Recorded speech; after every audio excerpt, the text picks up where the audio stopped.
एक कृष्णा तुला मी ताकीद करते, घरी कुणाच्या जाऊ नको रे.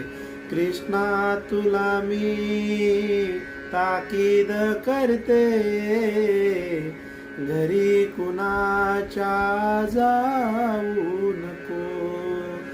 गवळ्या घरी बोभाट उठला, माठ दयाचे फोडू नको.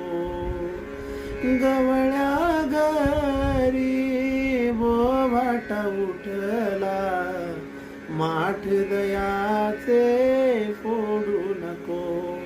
माठ दयाचे फोडू नको रे, माठ दयाचे तू फोडू नको. कृष्णा तुला मी ताकीद करते, घरी कुणाच्या जा